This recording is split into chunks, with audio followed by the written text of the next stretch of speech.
cualitativa y cuantitativa, creo que todos coincidiríamos en que las evaluaciones cuantitativas no pueden ser formativas, porque a un estudiante y al propio maestro un número no le dice absolutamente nada, no le dice por dónde puede avanzar para mejorar, etcétera, etcétera. Entonces, es indiscutible que un movimiento correcto para avanzar en la evaluación formativa es el que las evaluaciones sean de carácter cualitativo y no cuantitativo.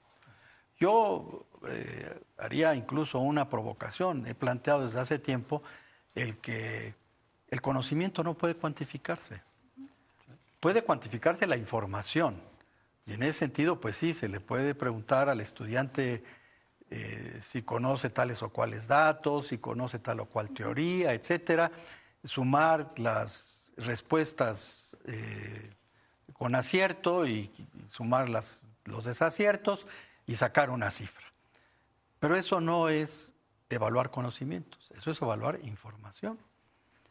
El auténtico conocimiento que implica no solamente la información, sino el compromiso pleno de la persona en la adquisición de esa información, la interpretación de esa información, el análisis, etcétera, eso no se puede cuantificar.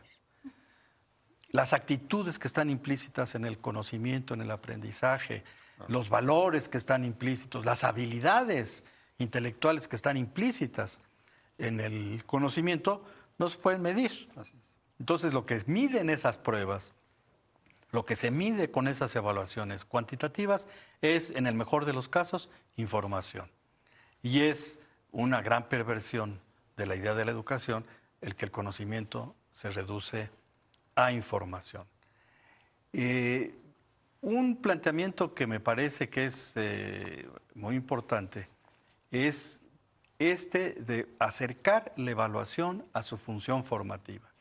¿Habría medidas concretas mediante las cuales la evaluación pueda convertirse en más formativa? Yo experimenté en mis épocas remotas el aplicarles a los estudiantes exámenes a libro abierto. ¿Qué es un examen a libro abierto? Es un examen que busca identificar si el estudiante realmente tiene la competencia, la habilidad, las destrezas, ¿no? Y la actitud suficiente para responder preguntas a partir de los elementos que tiene ahí.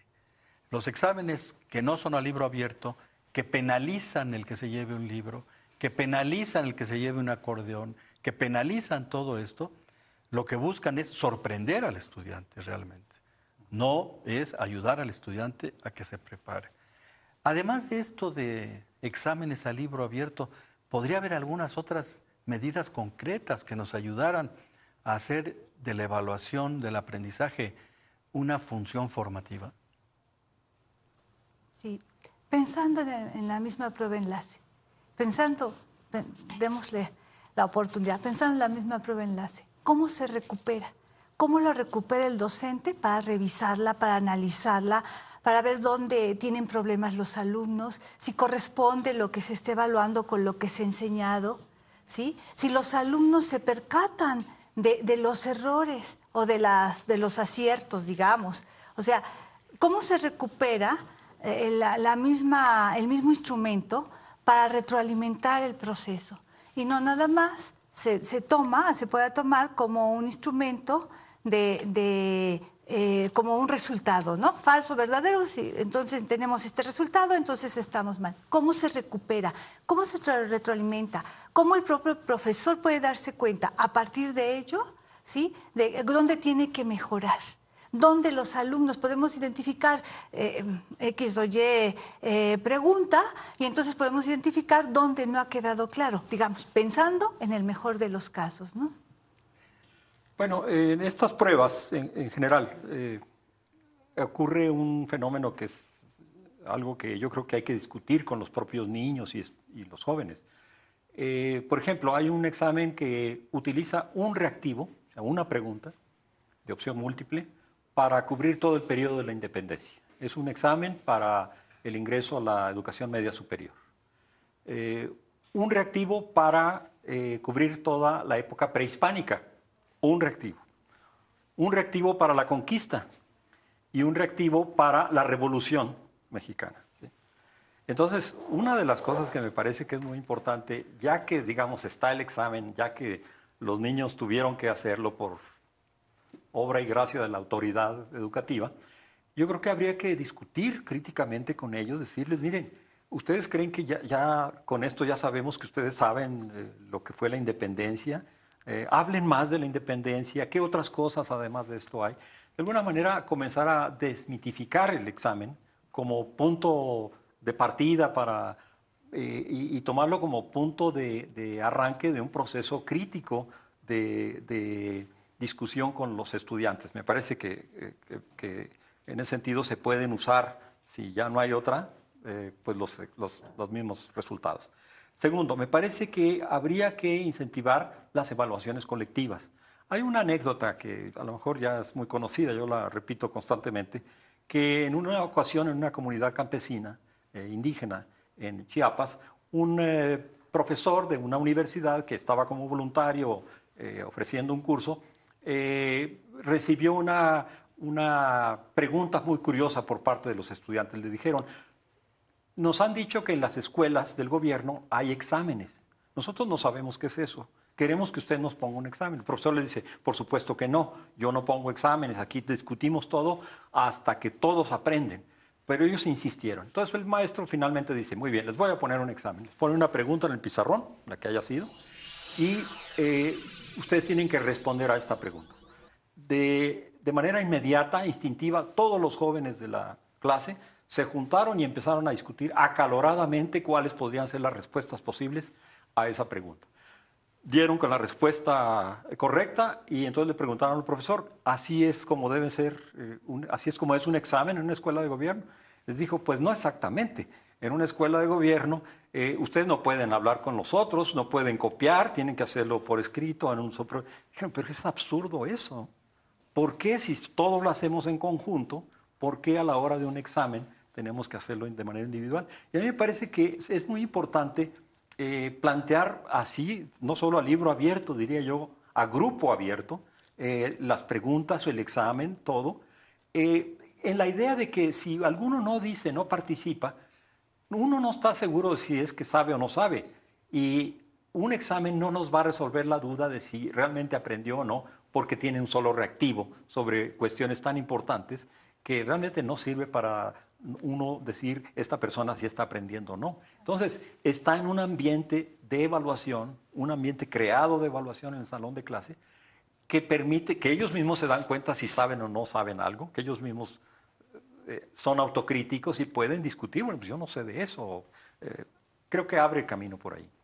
Sí, yo creo que una de las cuestiones más delicadas en todo esto es que se busca solamente el acierto y no el proceso de aprendizaje. Cuando el aprendizaje es siempre resultado de un proceso azaroso de prueba y error.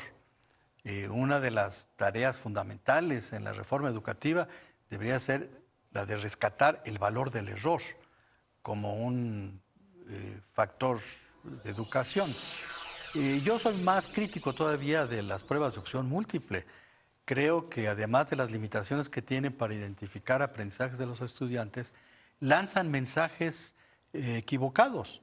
Uno de los mensajes que lanzan las pruebas o los exámenes de opción múltiple es que a una pregunta corresponde solamente una respuesta correcta, cuando en realidad la mayor parte de las preguntas sustantivas, importantes que tenemos en la vida, tienen más de una respuesta correcta. De manera pues que en la revisión de estas pruebas masivas que se aplican, habría que ver no solamente aspectos de carácter técnico, sino algunas cuestiones conceptuales de fondo que no han sido abordadas. Y esto me llevaría nuevamente a insistir en la urgencia de que se trabaje más el tema de las evaluaciones. Vamos a pasar a un tercer bloque y antes vamos a tener en nuestras pantallas la segunda parte de la entrevista al doctor Ángel Díaz Barriga. El doctor Díaz Barriga se ha referido en sus exposiciones, entre otras cosas, al tema de cómo hacer las evaluaciones.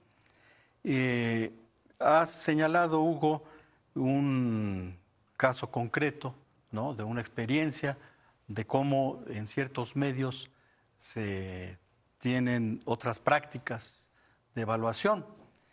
¿Conocerían ustedes algunas otras prácticas que pudieran ponerse como ejemplos para avanzar en esta línea? Sí, más ligadas, las prácticas más ligadas al trabajo con el profesor. Prácticas donde va relacionado las estrategias, lo que va diseñando el profesor, y el profesor va dando cuenta del manejo de contenidos, del manejo de la información, a partir, como ya se ha mencionado, de este trabajo colectivo, a partir de un ensayo, a partir, o sea, de integrar, de buscar la integración de lo que se revisa en el aula, ¿no? No solamente pensar en cuestiones memorísticas o en cuestiones fragmentarias, sino los profesores en otros espacios también buscan esta integración a partir de elaborar algún material, a partir de elaborar algún ensayo o a partir de una serie de criterios distintos, ¿no?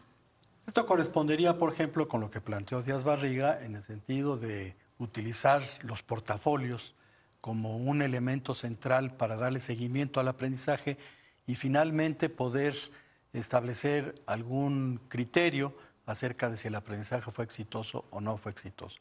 Pasemos entonces, pues, a la segunda parte de la entrevista con el doctor Díaz Barriga. Muchas gracias.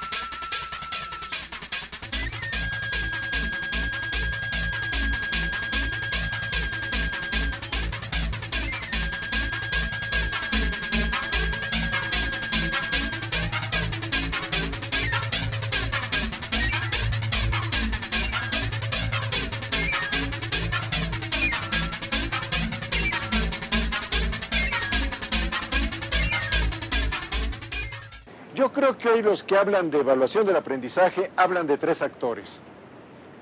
Heteroevaluación, o sea, la evaluación que viene de fuera. Autoevaluación, la evaluación que el propio estudiante, y que hay que desarrollar las habilidades para que el estudiante pueda generar sus propias estrategias de autoevaluación. Y lo que están llamando también coevaluación. Esto es, los estudiantes también pueden realizar tareas de evaluación, siempre y cuando la meta de la evaluación sea un elemento que no dije en la pregunta anterior, sea acompañar el aprendizaje.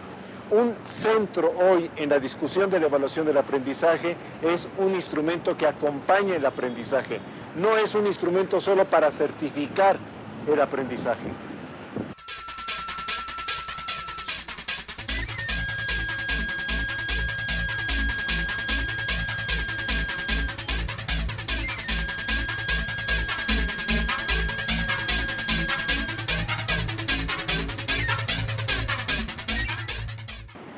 A ver, es una pregunta complicada, porque si yo entiendo el debate actual de la evaluación y si como profesor trato de asumir hasta sus últimas consecuencias el debate actual de la evaluación, que es muy complicado, porque implicaría graduar problemas por dificultad, implicaría que encontrar la forma en que los temas que se enseñan se trabajen vinculados a problemas, vinculados a proyectos, vinculados a temas de la vida real.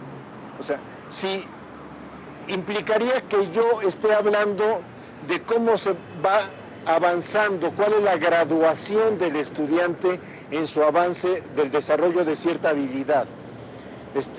Si yo, profesor, puedo hacer eso, tendría muchísima utilidad.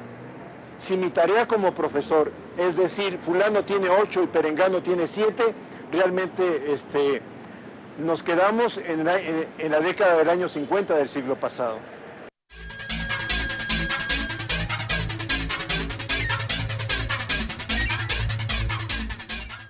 Lamentablemente en México no se estudia la evaluación. O sea, La evaluación como campo de conocimiento ha desaparecido. Las escuelas normales desaparecieron, muchas materias conceptuales bajo la bandera de abajo el teoricismo, desaparecieron todas las materias que tenían que ver con evaluación. Las escuelas de educación, las facultades de educación le dedican muy poco en sus planes de estudio al tema evaluación. Hoy evaluación es un tema que se discute completamente, que tiene especialistas en la comunidad educativa y que definitivamente no forma parte de la discusión central. Se discute más el tema calificaciones. Qué pobreza de discusión tenemos en el país. Se discute mucho más si los alumnos en la prueba enlace obtuvieron este puntaje o aquel puntaje. Qué problema, realmente, qué deficiencia de debate, de evaluación le estamos ofreciendo a nuestros jóvenes.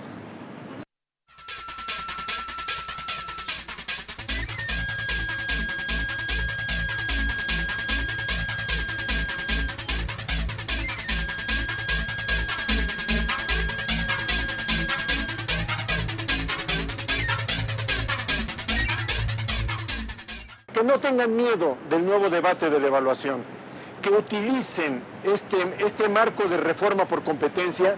Indudablemente es un marco que tiene también su parte de crítica, pero no nos podemos quedar como profesores en la parte crítica de esta cuestión. Yo creo que tendríamos que rescatar el eje de la reforma por competencias, y el eje de la reforma por competencias es acercar el conocimiento a la vida. No importa que hoy le llamen competencias, yo les podría decir que en la historia de la didáctica antes le llamaron escuela activa, antes le llamaron educar por proyectos, no importa cómo le llamen hoy, no nos peleemos con el concepto porque por ahí no vamos a ganar nada. Sí, tratemos de trabajar con coherencia esto que está exigiendo el niño, la niñez, la juventud mexicana, de aprender de otra manera, de recobrar el entusiasmo por aprender en el salón de clases.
En el bloque anterior empezamos ya a plantear algunas medidas concretas para superar esta situación que se vive con la evaluación del aprendizaje.